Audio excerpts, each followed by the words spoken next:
네, 하나님 말씀 로마서 11장 36절 말씀입니다. 로마서 11장 36절 말씀입니다.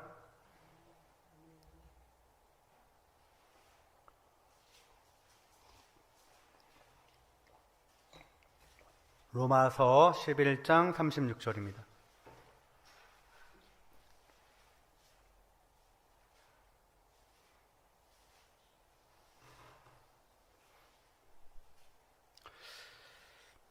우리 다 함께 읽겠습니다. 이는 만물이 주에게서 나오고 주로 말미암고 주에게로 돌아감이라. 그에게 영광이 세세에 있을지어다. 아멘.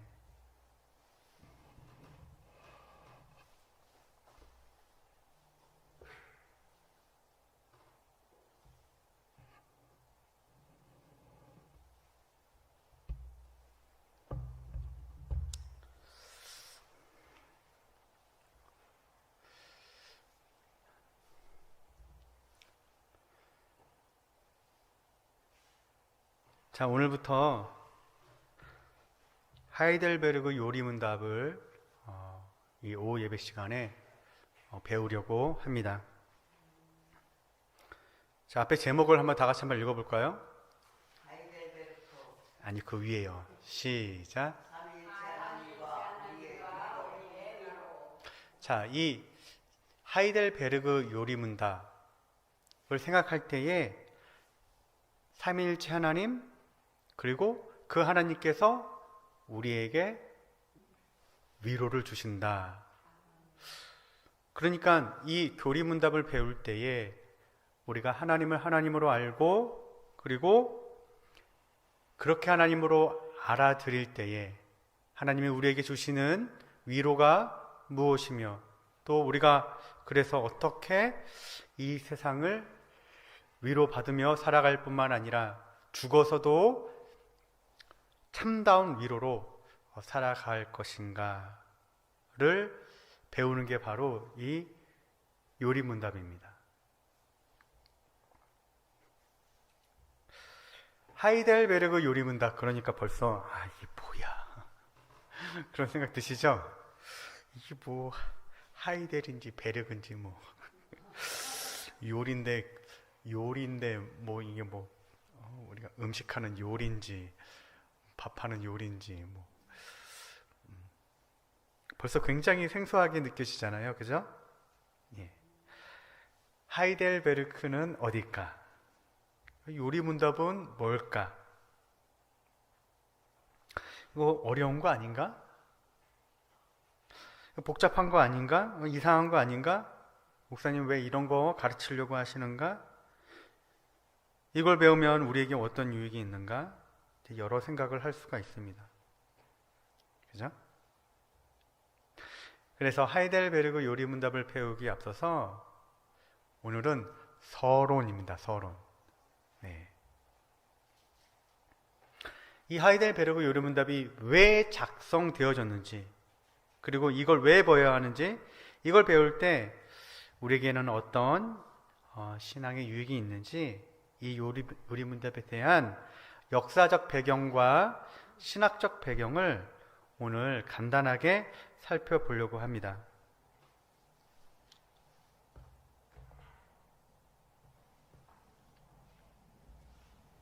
자, 보이세요? 자, 이게 뭘까요? 옆에 이거? 몰라, 네, 모르죠. 이게 하이델베르그 요리문답 표지입니다. 네, 이상하게 생겼죠? 예.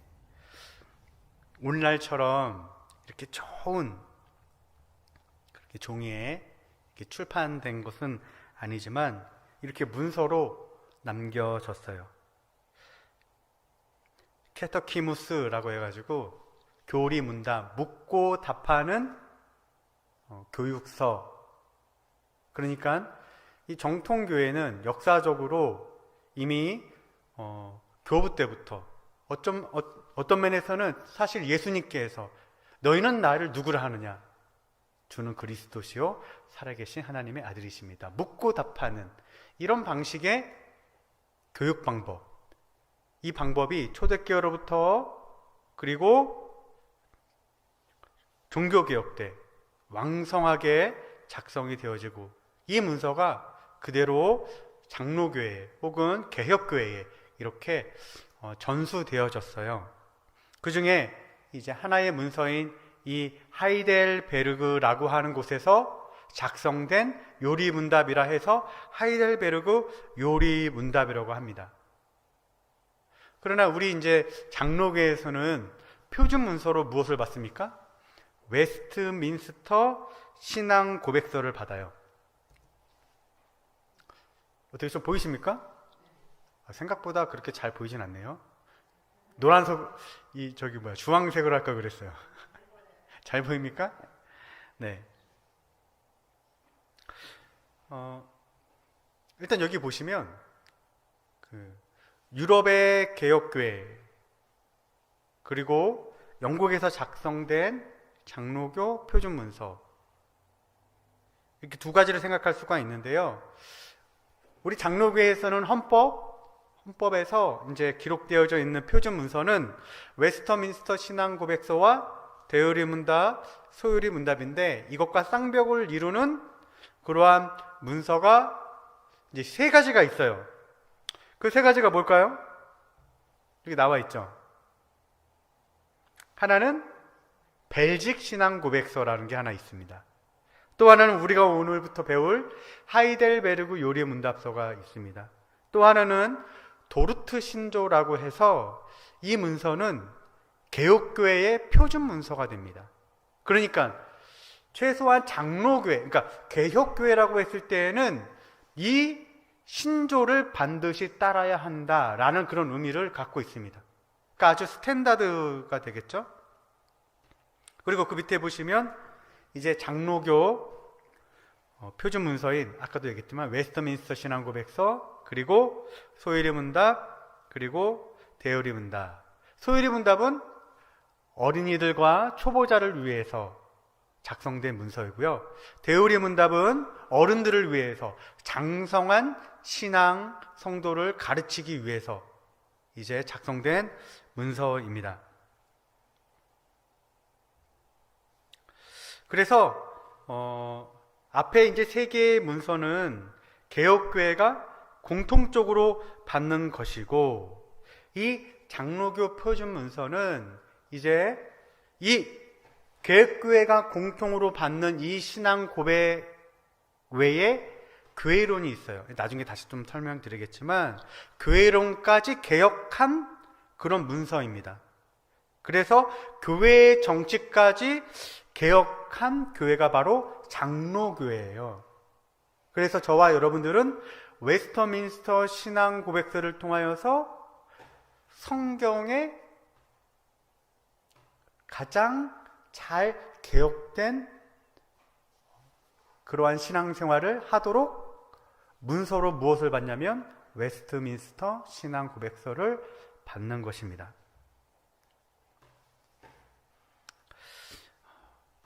그러면 이게 왜 중요한가? 왜 우리가 하이델베르그 요리문답을 배워야 되는가? 이거 지금 450년 전에 작성된 거거든요.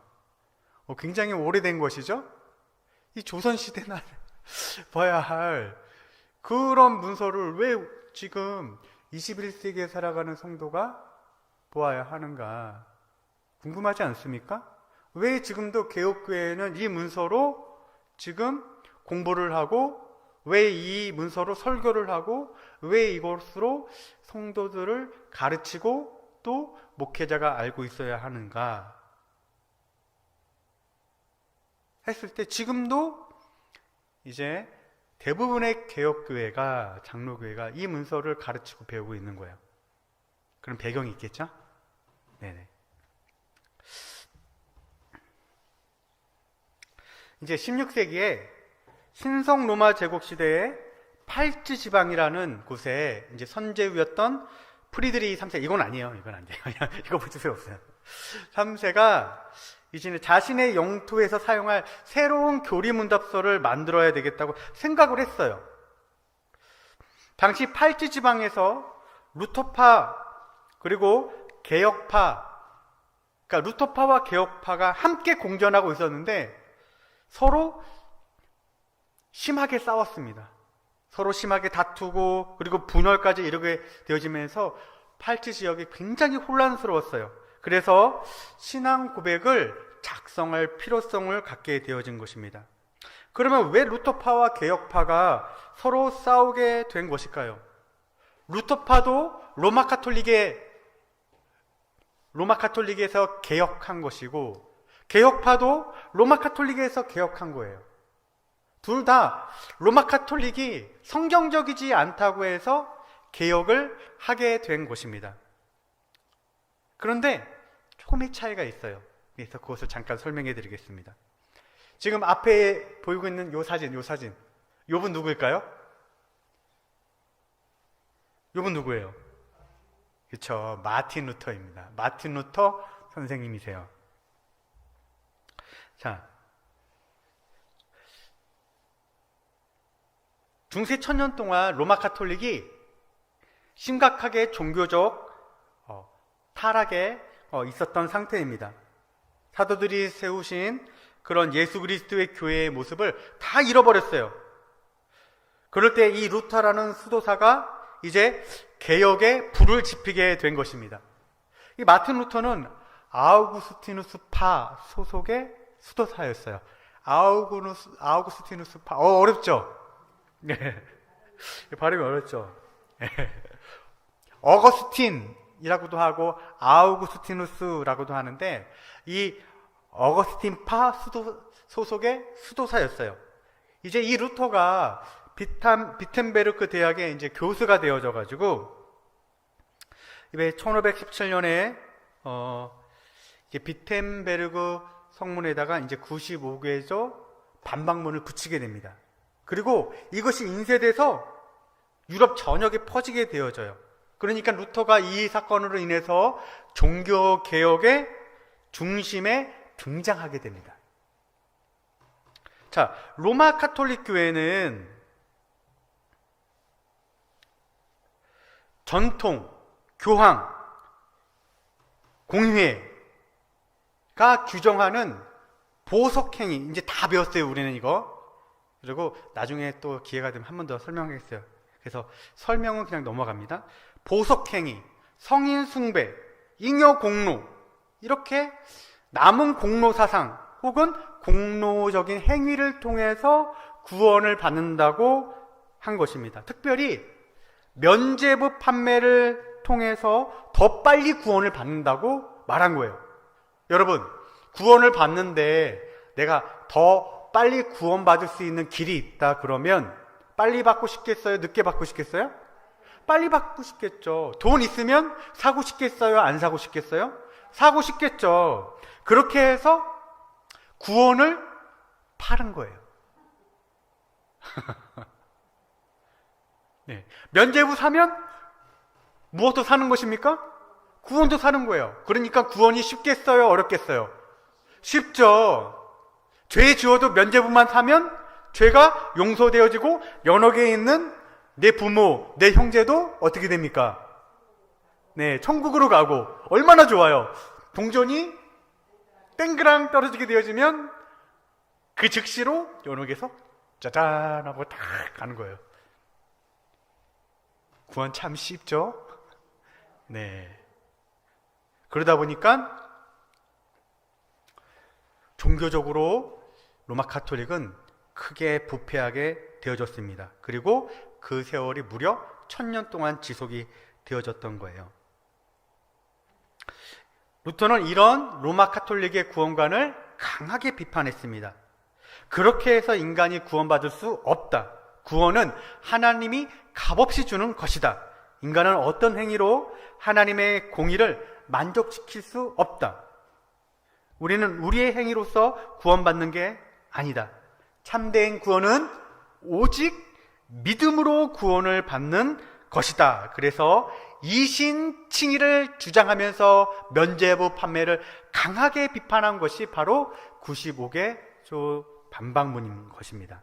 그래서 예수 그리스도를 믿음으로 말미암아 구원받는 것으로 충분하다. 면죄부를 사서 구원받는 것 아니다. 연옥에서 천국으로 가는 것 아니다. 그것은 성경에서 말하는 가르침이 아니다 라고 한 거예요. 로마 가톨릭이 왜 면죄부를 판매했냐면 이 성지순례, 성인숭배를 통해서 헌금을 뜯어내려고 그렇게 한 것입니다. 여러분, 사람들이 돈만 내면 구원받을 수 있다고 하니까 많이 샀겠습니까? 적게 샀겠습니까? 많이 샀겠죠. 성인 숭배한다고 하니까 거기 가서 돈 바치면서 많이 사고 그렇게 자신을 헌신하고 그렇게 열심을 내었던 것입니다. 그렇게 해가지고 로마 천주교 성당들이 만들어진 거예요.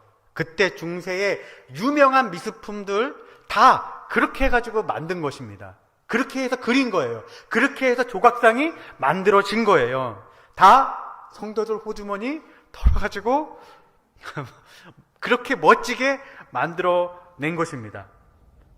성도들은 그렇게 하면 다 구원받을 줄 알았어요. 그러나 로마 가톨릭은 그렇게 해가지고 화려한 성전을 짓고 건물을 짓고 그러면서 성도들의 종교심을 부추겼습니다.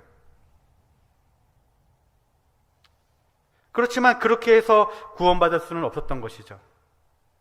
루터는 면죄부를 사지 않아도, 성인 숭배를 하지 않아도, 잉여 공로 없어도 그리스도만으로, 오직 그리스도만으로 구원받는다. 그래서 이렇게 루터를 중심으로 해서 세워진 교회, 그것을 가리켜서 프로테스탄트 교회라고 합니다. 여기 나와 있죠? 네, 프로테스탄트. 무슨 의미일까요? 로마 가톨릭 교회에 저항한다, 그런 뜻입니다. 무엇 한다고요? 저항한다.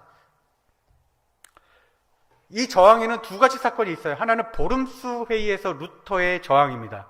1529년 루터가 카를 5세 황제와 그리고 로마 가톨릭 권력자 앞에 부름을 받게 되어져요. 그때 자신의 신앙을 굽히지 않았어요.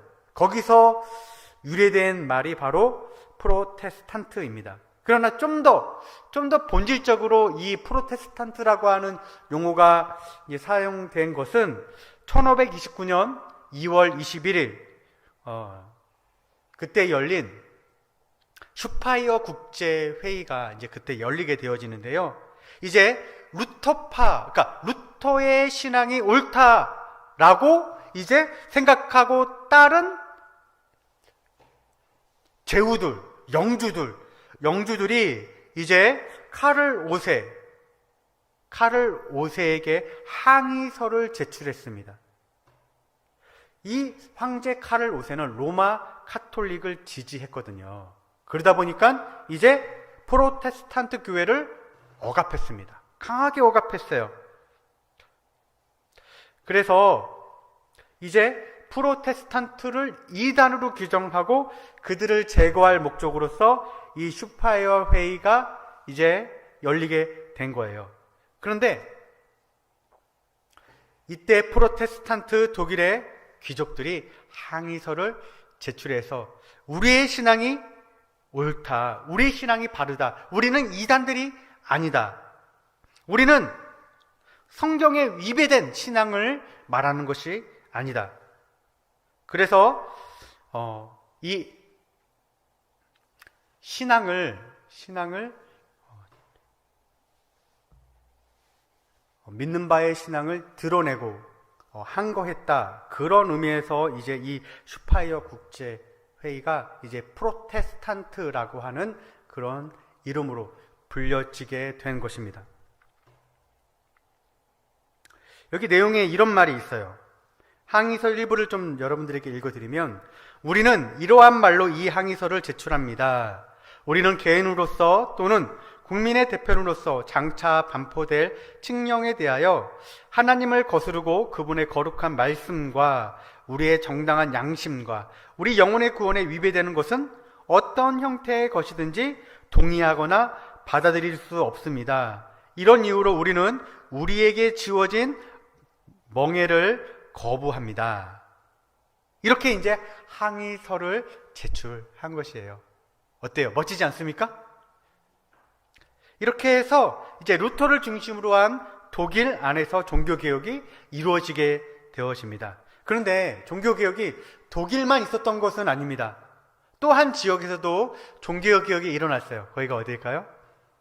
다 배웠는데. 아니요. 미국 아닙니다. 미국은 아직 그때 없어요. 네. 어디냐면 스위스입니다. 스위스. 이거 배웠죠? 이분 누구일까요? 아, 이분 누구냐고. 예, 사진에. 예. 울리 쯔빙글리입니다. 쯔빙글리. 배워서 이제 기억나죠? 네. 예, 유럽의 종교개혁이 동시다발적으로 일어났거든요. 그 중에 이제 이 스위스에서 종교개혁이 거점이 돼서 가장 중심적인 역할을 또 하게 되어져요. 그러니까 루터의 독일뿐만 아니라 지금 이 스위스에서도 종교개혁이 일어났고, 루터보다 약 2년 늦은 1519년 쯔빙글리에 의해서 이 취리라고 하는 도시에 개혁이 시작됩니다. 그런데 개혁을 하다가 이 쯔빙글리가 제2차 카펠 전투에 이제 군종 목사로 참여해서 거기서 전사하고 말아요. 네. 그럼에도 불구하고 이 쯔빙글리의 종교 개혁은 굉장히 큰 의미를 갖고 있습니다. 자, 어떤 의미가 있었냐? 1522년에 한 사건이 일어나게 되어지는데 그 사건은 바로 소시지 사건이었습니다. 이거 다 배웠죠? 기억나십니까? 배운 지 얼마 안 됐는데. 예, 사순절에 소시지를 먹지 말라는 사건이 도화선이 되어서 이 취리에 종교개혁이 일어난 거예요.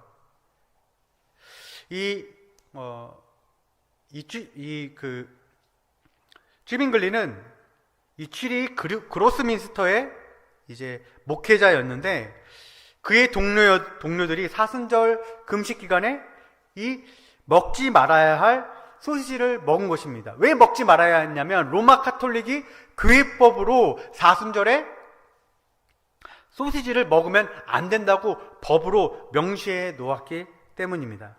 여러분, 이게 별로 심각한 문제가 아닌 것처럼 생각할 수 있겠지만, 여러분, 종교가 국가의 단일 종교가 되어지면 어떻게 될까요? 감당하기 어렵습니다. 여러분, 주일 빼먹으면 감옥에 갇히고, 새벽기도 40일 작정기도 했는데 하루 빼먹으면 감옥에 갇힌다고 생각해 보세요. 심각하겠습니까? 안 심각하겠습니까? 심각하죠. 그래서 우리나라가 기독교화 되게 해주십시오 라고 하는 기도는 대단히 위험한 기도예요. 여러분, 이슬람 한번 보세요. 이슬람이 국교화 되어지니까 어떻게 됩니까? 히잡, 자기 마음대로 벗을 수 없어요. 그거 벗으면 잡혀가고 매 맞고 그럽니다. 지금도 그러고 있어요. 법으로 정한 이래로 계속 그러고 있습니다. 이슬람을 국교로 갖고 있는 나라는 그래요. 근데 기독교도 다를 것 같죠? 그렇지 않다는 것입니다. 우리는 함부로 우리나라가 기독교화 되기를 바라고 막 그런 기도하면 안 돼요. 이게 대단히 위험한 기도입니다. 그러나 우리나라에 많은 죽어가는 영혼들이 구원받는 것을 위해서는 기도해야 되고 복음을 증거해야 되는 줄을 믿습니다. 네, 그거가 그거는 다른 겁니다. 네.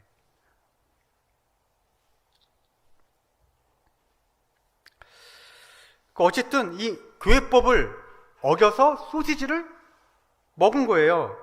이 출판업자였던 크리스토퍼 프로샤워라고 하는 그런 사람이, 그리고 그와 몇몇 동료들이 이 소시지를 먹은 것입니다. 사순절 기간에, 그러니까 교회법을 어겨버린 거예요. 로마 교회 측에서는 사순절의 금식 규례를 어긴 자들을 처벌해야 한다고 주장했습니다. 그런데 쯔빙글리는 사순절에 육식을 금하는 것은 아무런 성경의 근거가 없다. 그것은 교회가 정한 전통일 뿐이다. 하나님이 주신 음식은 무엇이든 먹을 자유가 있다. 그게 성경적이다. 라고 이렇게 말한 겁니다. 그러니까 이 소시지 사건의 핵심은 뭐냐면, 교회의 전통을 지키느냐 아니면 하나님의 말씀을 지키느냐 하는 문제였습니다. 하나님의 말씀이 없는 데고 교회의 전통을 지키는 것이, 교회의 전통을 지키고자 소시지를 먹었다고 잡아가는 것이 옳으냐? 오직 성경만이 하나님의 말씀이자 이런 성경에 없는 교회법을 지키라고 사람을 잡아가는 것은 옳지 않다. 이렇게 말한 것입니다. 그래서 이 쯔빙글리가 자기가 섬겼던 그루스민스터 교회에서 설교를 했는데 이 문제와 관련해서 연속 설교를 하게 된 거예요.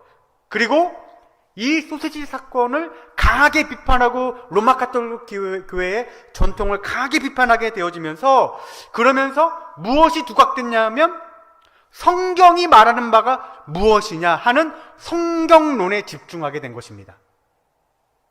그래서 이것이 도화선이 돼서 1523년 1월과 10월에 로마 가톨릭과 이 쯔빙글리 진영, 이 취리의 쯔빙글리 진영에서 이제 공개 토론이 벌어지게 되어지고, 그때 이제 쯔빙글리가 67개조 조항으로 정리한 해설서를 출판하게 되어집니다. 결국 시의회는 쯔빙글리의 손을 들어줘요. 그래서 쯔빙글리를 중심으로 한 스위스의 종교 개혁이 이제 활발하게 일어나게 되어지는 것입니다. 그래서 이 취리가 종교 개혁의 중심 도시로 발돋움하게 됩니다. 그러니까 독일에서 일어난 종교 개혁 이후로 루터를 중심으로 한 종교 개혁만 있는 것이 아니라 이 스위스 쥐리를 중심으로 한 종교 개혁도 있게 된 것이죠. 그래서 루터를 중심으로 한 종교 개혁을 루터파 혹은 루터교회라고 말하고, 그리고 스위스 쥐리를 중심으로 해서 전 유럽에 개혁이 일어났는데 이것을 개혁파 혹은 개혁주의 혹은 개혁교회라고 이렇게 부르는 것입니다. 그래서 이 스위스의 여러 도시로 이 개혁교회가 퍼져나가게 되었어요. 바젤, 제네바, 스트라스부르크 등등 도시들이 개혁을 하게 되어지고, 그리고 많은 신학자들도 세워지게 되고 등장하게 되어집니다. 그러니까 루터교회는 누구를 중심으로 한 개혁을 하게 됐냐면 루터를 중심으로 한 개혁을 한 것입니다. 그래서 루터의 이름을 따서 루터파 혹은 루터교회 이렇게 말하는 거예요. 그러나 우리 개혁파, 개혁교회는 어떤 인물의 이름을 따서 교회를 짓지 않았습니다. 그래서 칼빈 교회, 쯔빙글리 교회, 블링거 교회 이런 이름 없어요. 물론 칼빈주의라고 하는 용어는 있죠. 그런 신학의 어떤 공통성이 있기 때문에 그런 이야기는 하지만은, 그러나 칼빈에 의해서 장로교회가 세워진 거 아닙니다. 당시 개혁파 교회는 공통으로 개혁자들이 갖고 있는 신앙의 공통분모가 있었어요. 그것을 함께한 종교 개혁자들, 그러한 도시를 가리켜서 개혁파 진영, 개혁파 교회 이렇게 얘기하는 것입니다.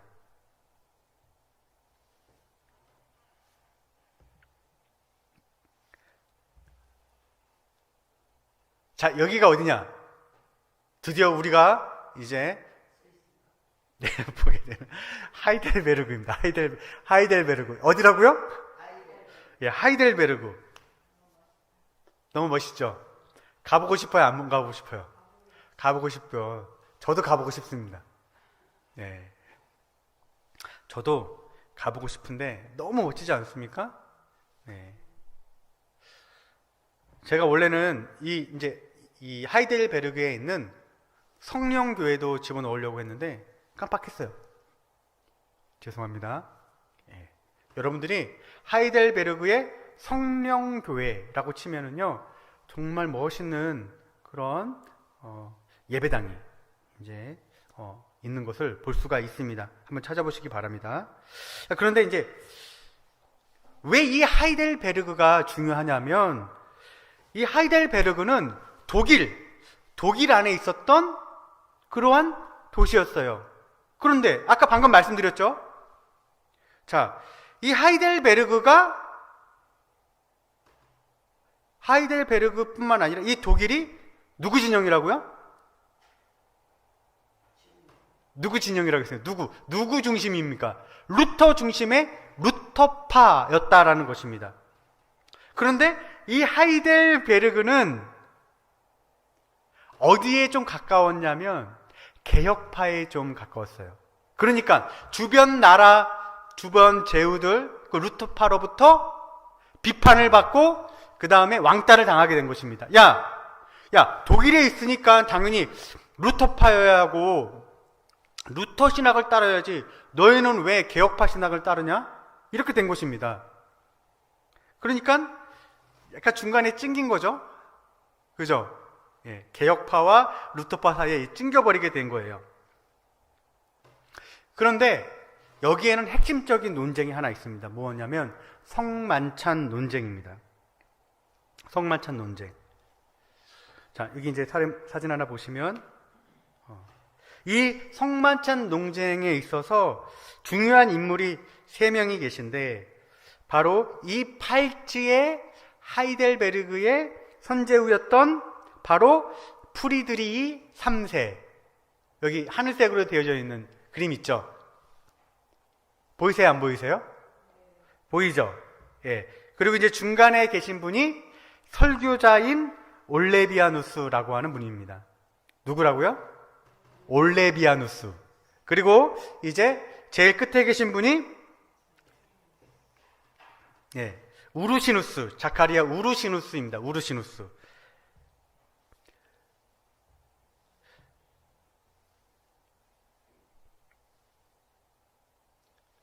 자, 아까 전에도 말씀드렸지만 루터 교회와 개혁파 교회가 둘 다 로마 카톨릭 교회에 어떻게 저항을 했습니다. 성경적으로 개혁을 하겠다 해서 루터파도 개혁을 했고, 그 다음에 개혁파도 개혁을 한 것입니다. 둘 다 로마 카톨릭 교회에 저항을 했어요. 그럼에도 불구하고 어떤 교리적 차이점 때문에 충돌을 하게 된 건데, 그게 바로 성만찬 논쟁이었다는 것입니다. 당시 왕제 카를 5세가 프로테스탄트 교회를 크게 압박을 하게 됩니다. 그래서 루터파 교회와 개혁파 교회가 서로 합의를 보아야 했던 거예요. 그래서 1529년에 마르부르크라는 곳에서 회의를 엽니다. 그때 루터는 예수님의 몸은 육체로 임재하신다라는 공제서를 주장했어요. 쯔빙그리는 예수님의 몸을 기념한다는 기념서를 주장했습니다. 그러니까 서로 이 부분에서 일치를 보지 못한 거예요. 15개 조항 중에 14개 조항은 일치를 봅니다. 합의를 봐요. 그러나 성만찬에 있어서는 합의를 보지 못합니다. 두 종교 개혁자 모두 복음에서 로마 카톨릭에서 완전히 벗어나 분명한 복음의 일치를 보게 되어집니다. 그러나 그 복음이 신자에게 구체적으로 실현되는 성찬, 이 성찬이 그래서 굉장히 중요한 거예요. 복음이 실제화되는 것, 그것이 성찬인데, 루터는 아쉽게도 로마 카톨릭의 영향을 다 벗어버리지 못하게 되어집니다. 그래서 쯔빙글리가 강하게 비판을 하게 되는 거예요. 그렇게 해서 루터파 교회와 칼빈파 교회가 각자의 길을 가게 되는 것입니다. 그런데 이 성만찬 논쟁이 어디에도 영향을 미쳤냐면 바로 이 팔치의 하이델베르그에도 영향을 미치게 된 거예요. 그래서 앞에서 서론적으로 말씀을 드렸지만 프리드리히 3세가 자신이 다스리는 영지에 루터파 교회와 개혁파 교회가 서로 분열하고 충돌하니까 이 문제를 해결해야 됐던 거예요. 그래서 이 문제를 해결하기 위해 공개 토론을 열었는데 그때 이 프리드리히 3세가 무엇이 옳다고 생각했냐면 칼빈파 성만찬이 옳다. 그래서 칼빈파로 돌아서게 되어집니다. 그래서 이 하이델베르그는 하이델베르그와 팔치 지역은 전부 다 개혁파 도시가 되어져 버리게 됩니다. 그리고 이제 수소문 끝에 두 명의 유명한 신학자를 초청하게 되어지는데 그 사람이 누구냐? 바로 올레비아누스와 우르시누스, 이 두 사람을 이제 이 하이델베르그로 초청을 하게 된 거예요. 우르시누스는 뛰어난 신학자였기 때문에 대학에서 신학생들을 가르치게 되어졌고, 이 올레비아누스는 신학자이지만 뛰어난 설교자였어요. 그래서 성령교회 담임으로서 설교자로 세우게 됩니다. 그래서 이 두 사람이 여러 신학자들과 함께 하이델베르그를 이제 작성하게 되는 것입니다. 1562년부터 63년까지 이 하이델베르그를 작성하게 되어지는데, 이 프리드리히 3세가 이 두 신학자를 중심으로 해서 위원회를 조직하게 했고, 그래서 1536년 3월에 처음으로 이제 이 하이델베르그 문서가 등장하게 되는 것입니다. 작성을 하게 되는 것이죠. 그래서 초판이 3월에 나오게 되어집니다. 손재훈은 왜 이 하이델베르그 요리문답을 작성하게 했느냐? 이 하이델베르그 요리문답의 서문을 이 프리드리히 손재우가 이제 작성하게 되어지는데, 여기 나와 있죠? 한번 읽어볼까요? 좀 잘 안 보이지만 눈 크게 뜨고 한번 같이 한번 읽어보겠습니다. 위에 첫 번째 문답, 시작. 다스리는 자들은 자신의 영지 내에서 선한 질서와 평화가 유지되도록 힘쓸 의무가 있을 뿐 아니라 그것과 더불어 무엇보다 전능하신 분과 그분의 거룩한 구원의 말씀을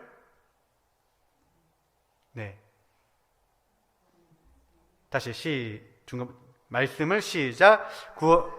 구원의 말씀을 경외함으로 힘써 알도록 백성을 꾸준히 훈육하고 인도할 의무도 있다. 그러니까 뭐예요? 첫 번째로 꾸준히 훈련하고 인도할 그러한 목적을 갖고서 교리문답을 작성함으로써 이 교리문답을 배울 때에 전능하신 하나님의 거룩한 말씀을 잘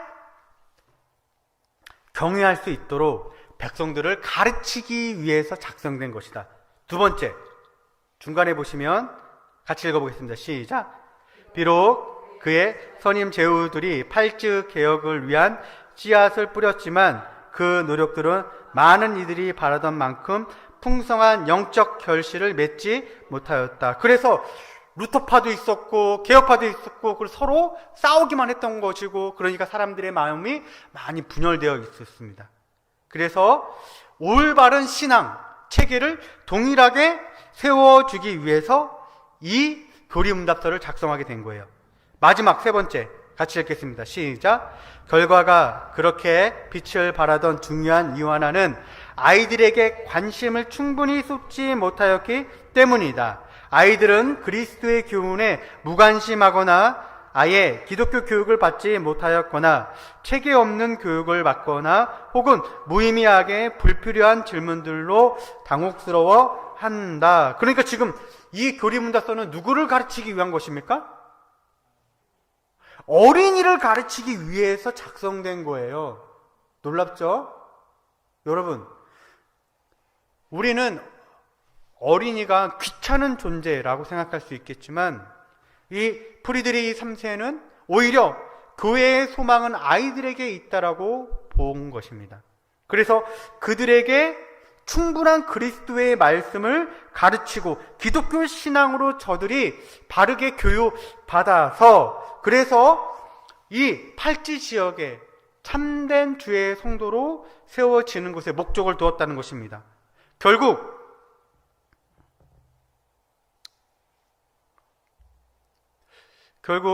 이 요리문답은 세 가지 목적을 가지게 되어지는데요. 첫째, 청소년, 방금 말했죠. 청소년, 아이들뿐만 아니라 청소년, 신앙이 연약한 자들에게 기본 진리, 그 진리를 가르치기 위해서 작성된 것입니다. 둘째, 이것은요 설교자의 안내 역할을 합니다. 뒷부분에 좀 더 설명을 할 거예요. 셋째, 팔찌 지방의 모든 교회가 하나된 신앙 고백의 형태를 지녀야 한다라고 프리드리히는 생각했습니다.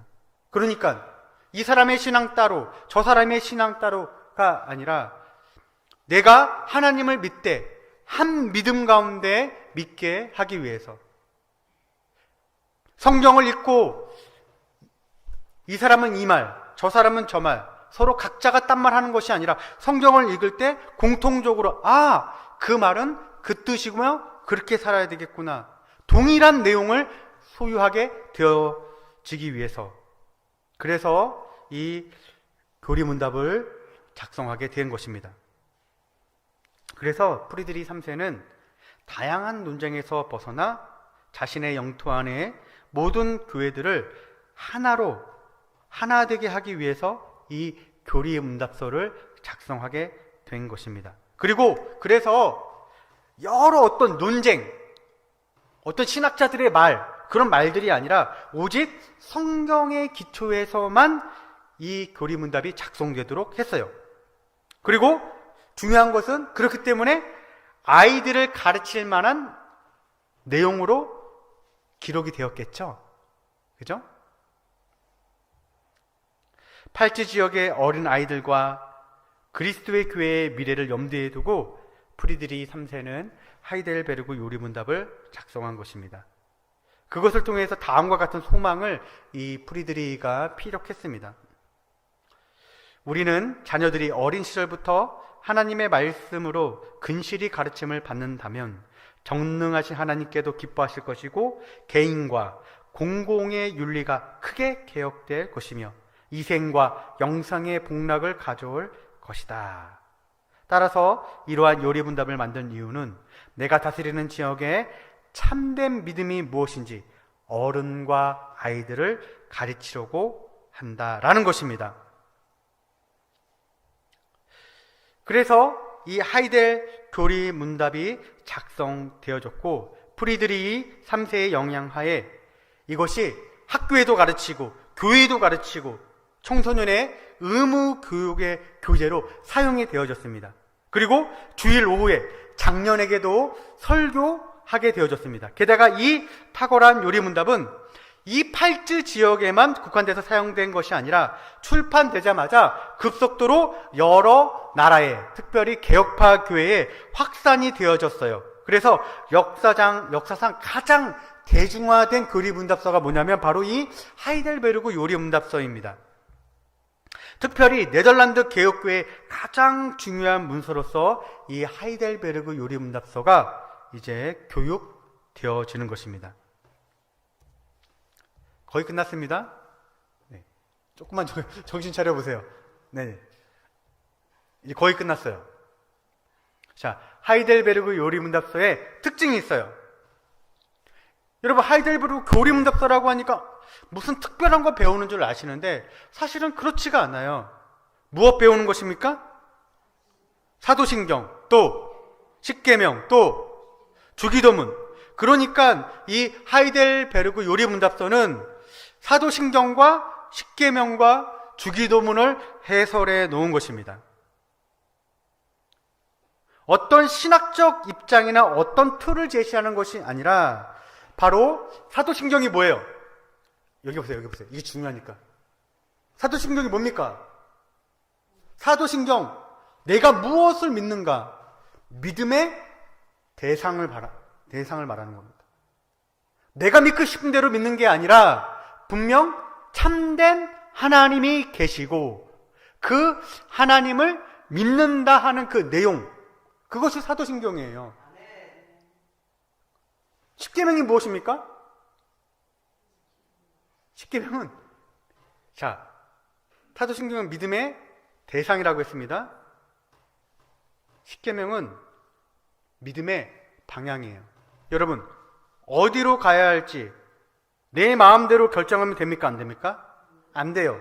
우리는 이제 내 마음대로 살지 않고 여호와의 입에서 나오는 모든 말씀으로 사는 줄 믿습니다.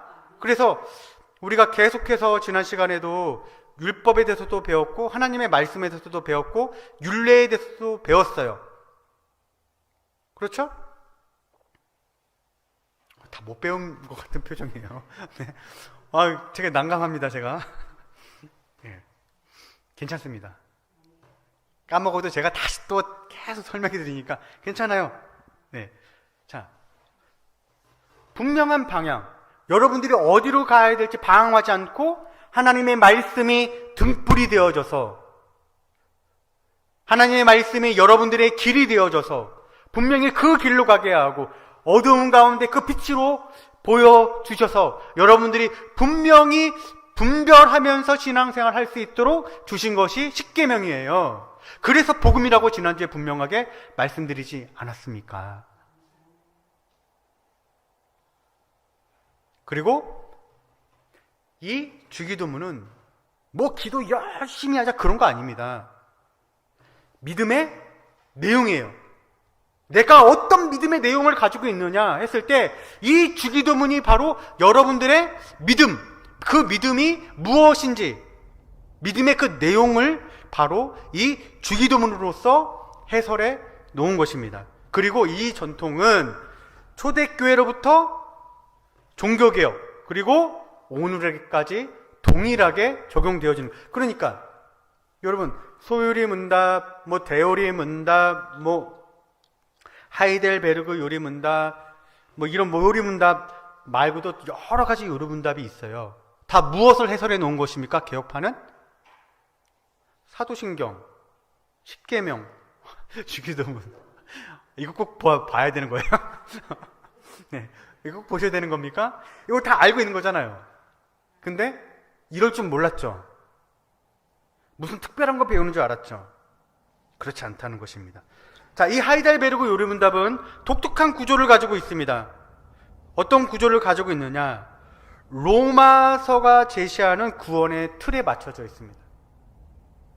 그래서 서론, 1문, 2문으로 되어져 있고요. 구조적으로 이제 보시면 서론이 1문, 2문이에요. 그리고 3문부터 11문은 인간의 비참함. 그러니까 왜 비참할까요? 인간이 죄 아래 놓여 있기 때문에. 그렇죠? 그리고 12문부터 85문 인간의 구원, 죄로 죽을 수밖에 없는 인생을 하나님의 은혜로 구원하신다. 구원은 하나님이 하시는 것이다 라는 것을 보여줌으로 우리에게 진정한 위로를 주시는 것입니다. 그리고 86문부터 129문은 죄에서 값없이 구원을 받은 하나님의 자녀들은 어떻게 반응해야 하는가 하면 감사로 하나님 앞에 반응하는 것이다 해서 인간이 구원에 대한 올바른 반응을 감사로 이렇게 정리한 것입니다. 그러니까 이 하이델베르그 유리문답은 세 단어로 정리가 딱 되어져요. 첫째 무엇입니까? 그렇죠. 첫째 죄. 둘째 무엇입니까? 은혜. 셋째 무엇입니까? 감사. 여기 써있나요? 네. 네. 다행이네요. 예. 그러니까 이거 우리가 다 알고 있었던 내용이잖아요. 그런데 이 하이델베르그 요리문답이 이것을 체계적으로 우리에게 가르쳐주고 있다는 것입니다. 우리가 이제 다음 주에 배우게 될 것이지만 하이델베르그 유리문답 1문. 이거 한번 같이 한번 읽어볼까요? 자, 제가 읽겠습니다. 답은 여러분들이 하세요. 살아서나 죽어서나 당신의 유일한 위로는 무엇입니까?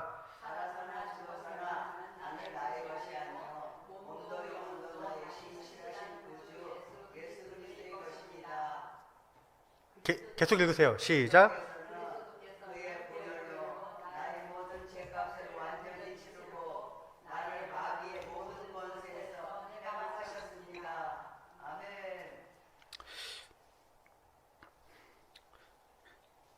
자, 1문은 지금 무엇을 묻고 있습니까? 유일한 위로가 뭐냐라는 거예요. 성도가 이 땅에 살아가는 데 있어서 가장 누려야 할 위로는 무엇입니까? 라고 묻고 있는데, 그러니까 성도를 지금 고난받고 있다 라고 그렇게 보고 있는 것입니다. 이 땅에서 하나님의 뜻대로 살고 있는 주의 백성들이 하나님의 말씀으로 살지만 고난 속에 있는 것이다. 그러면 이 고난 속에 살아가는 성도가 죽을 때까지 이 신앙을 버리지 않고 이 신앙을 지키며 살아가야 할 유일한 위로는 무엇이냐라고 묻고 있는 것입니다. 여러분, 세상이 고난을 주고 성도 안에 죄의 부패가 있기 때문에 성도가 이 땅에 사는 것은 쉽지 않아요. 때때로 울 수밖에 없고요. 때때로 좌절도 하게 되고요. 그리고 큰 실패도 맛보게 되어집니다.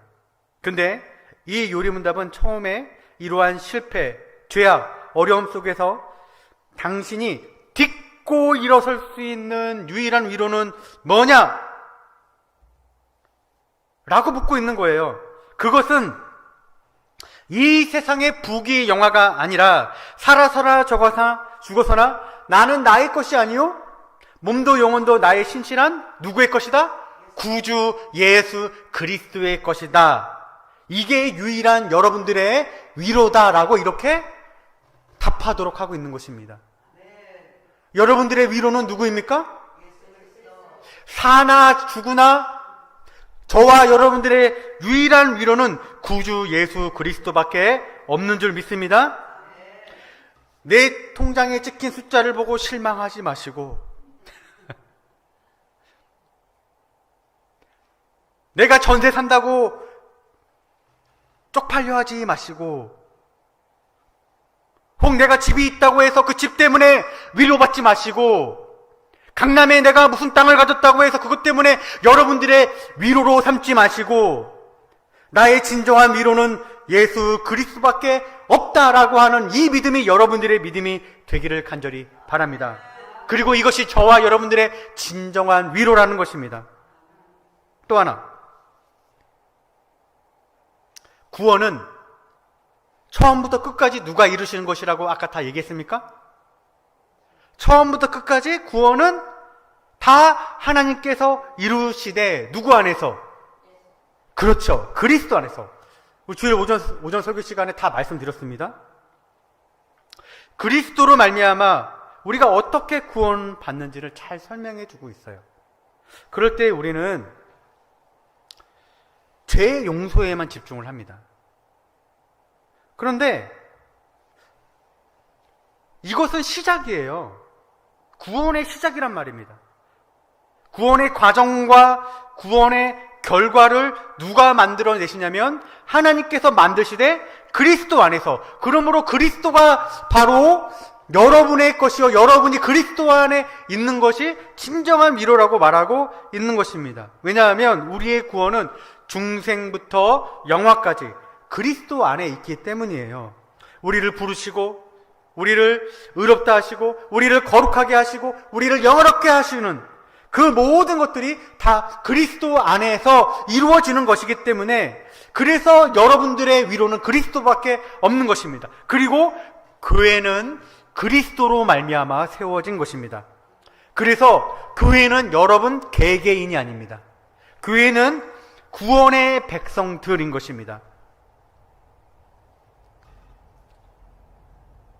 사랑하는 성도 여러분, 그러므로 우리는 한 교회가 되어 한 몸처럼 함께 그리스도 안에서 구원으로 나아가고 있는 것입니다. 그 처음도 하나님께서 그리스도로 우리를 구원하시고 그 마지막까지도 하나님께서 그리스도로 우리를 영화롭게 하실 것입니다. 그러니 우리에게는 그리스도만이 참된 위로가 될 것입니다. 비록 여러분들이 실패하고 비록 여러분들이 넘어지고 비록 여러분들이 좌절할지라도 여러분들의 신앙의 못난 모습으로 여러분들이 울 수밖에 없는 형편에 있을 때도 있겠지만은 그러나 그럴 때조차도 우리는 누구 안에 있습니까? 그리스도 안에 있다라는 것입니다. 나의 실패의 결과로 끝나지 않을 것이며 그 결과가 구원도 없게 만들지 않는다는 거예요. 하나님이 이루실 것입니다. 여러분들은 그리스도 안에 있습니다. 그리스도께서 저와 여러분들의 확실한 구원이 되신다는 것을 믿고 그 안에서 처음과 마지막이 하나님의 있음을 믿는 저와 여러분들이 되길 바랍니다. 마지막으로 성도의 삶은 감사로 분명하게 표현이 되어져야 한다는 것입니다. 우리가 구원받았다면 성도는 감사의 삶을 살아야 합니다. 이게 성도의 모습입니다. 그런데 이럴 때에 감사인데 여러분 중요한 게 뭐냐면 이 감사의 삶을 의무감 때문에 하면 안 된다는 거예요. 의무! 옛날에 기도원에 가면은요, 부흥사님들이 그런 말을 되게 많이 했어요. 예수가 너 때문에 죽었다! 너 뭐 할래? 그럼 뭐 할 수 있겠습니까? 여러분, 우리가 뭐 할 수 있어요? 예수가 우리 때문에 죽었으니, 여러분, 뭐로 보답할 수 있겠습니까? 뭐로 보답한다고 얘기해요? 예, 저도 죽겠습니다. 다 죽으려고 했다고요.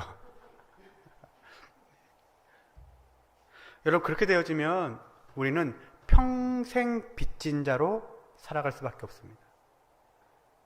왜냐하면 어떻게 하나님의 크신 그런 은혜를 우리가 죽음으로 갚을 수 있겠습니까? 여러분들이 죽으면 그 죽음에 합당한 그런 구원을 여러분들이 살 수 있겠습니까?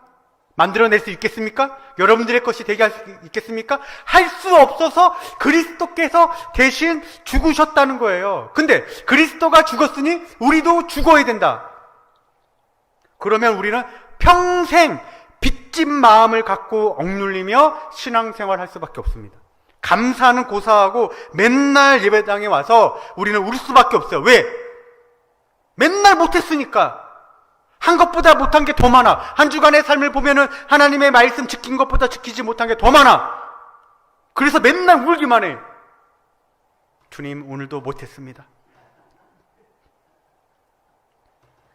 그러다 보니까 실제로 성도 안에 감사가 점점 없어지게 되더라는 것입니다.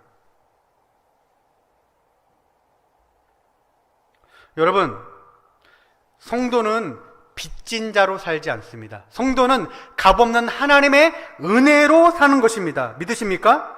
우리는 은혜로 삽니다. 우리는 주님의 자녀가 된 것은 여러분들이 여러분들의 행위로 자녀된 것 아닙니다. 하나님이 그리스도 안에서 값없이 여러분들을 자녀 삼아 두신 것입니다. 자녀에게 빚 갚으라고 하는 부모 없습니다. 저희 아버님께 제가 조금 빚졌거든요. 지금까지 빚 갚으란 말 한마디도 안 하세요. 까먹으실 수도 있는데 제 자식으로서 그래도 마음에 부담이 있어요. 그래도 한 말씀 안 하셨습니다. 왜 그럴까요? 자식이니까. 자기 것을 내어주는 게 부모입니다. 그런데 우리 하나님께서는 자기 아들까지 내어주시면서 우리를 생명으로 인도해 주시되 영생으로 인도해 주신 줄을 믿습니다. 그 하나님께서 친히 자기 자신을 우리에게 주셨다고요. 하나님을 우리에게 주셨다니까요. 여러분들은 하나님을 받은 자들입니다. 이보다 더 큰 상급은 없는 것입니다.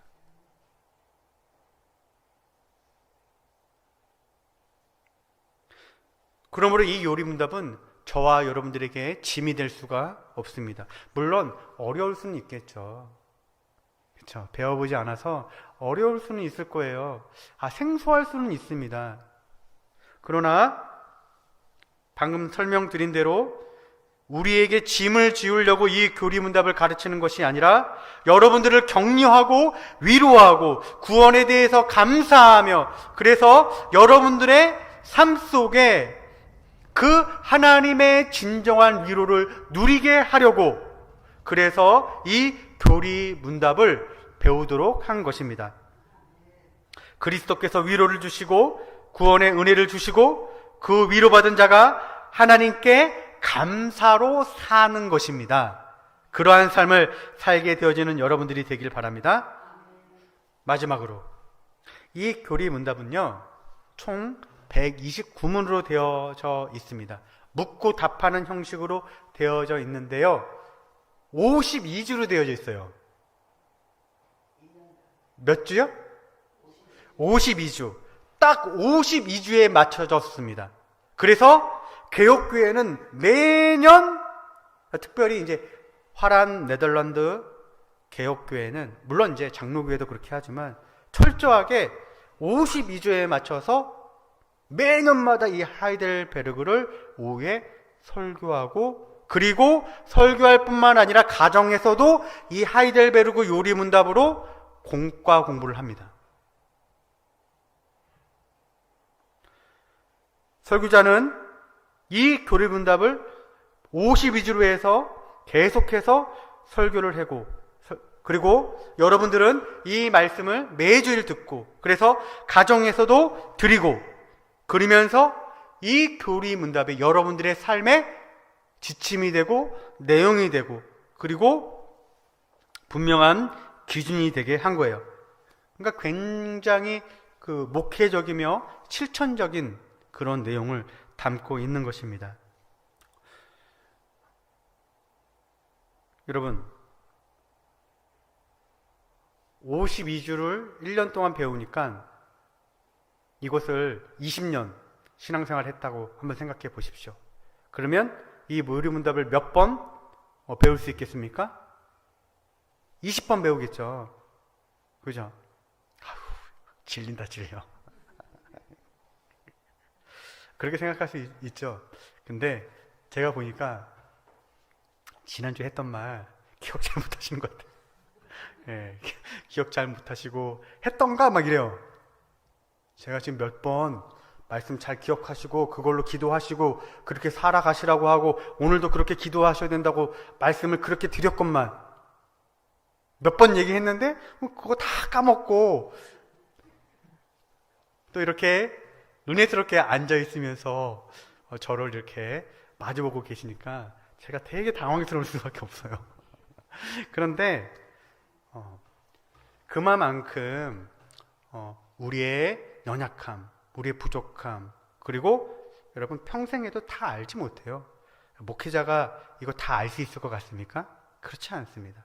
그래서 목회자도 배우면서 여러분들에게 가르치는 것이고, 여러분도 배우면서 몰랐던 거 확인하고 알았던 거 다시 굳게 확증받고, 그러면서 여러분들의 신앙의 내용이 점점 풍성해져 나아가게 되기를 간절히 바랍니다. 그래서 이 땅 가운데 살아가는 여러분들이 죄 때문에 울 수밖에 없겠지만, 그러나 예수 그리스도의 구속하신 은혜로 말미암아 저와 여러분들은 실패하지 않고 끝까지 하나님께서 여러분들을 구원하실 것이며, 그래서 구원의 백성으로 이 땅 가운데 하나님 앞에 감사하며 살아갈 뿐만 아니라 죽어서도 하나님 앞에 감사하며 그 하나님을 영화롭게 하는, 그래서 하나님을 진정한 위로로 삼고 그리스도를 여러분들의 위로로 삼고 살게 되어지는 여러분들이 되시기를, 그런 신앙을 소유한 여러분들이 되시기를 주의 이름으로 간절히 축원을 드립니다. 기도하겠습니다. 살아계신 주님 감사합니다. 오늘 하이델베르그 요리문답 서론을 함께 살펴보았습니다. 이제 앞으로 하이델베르그 요리문답을 배워갈 때에 진정한 위로가 바로 그리스도이시구나. 하나님께서 우리에게 크신 은혜와 사랑으로 우리를 구원하여 주셨구나. 범사에 하나님께 감사하는 것이 마땅하구나. 이것이 우리의 짐이 아니구나. 하나님은 결코 우리에게 무거운 짐을 지게 하신 것이 아니었었구나. 그래서 하나님으로 위로받고 더 감사하는 생활로 나아가게 되어지는 주의 성도들 되게 하옵소서. 예수님의 이름으로 기도합니다. 아멘.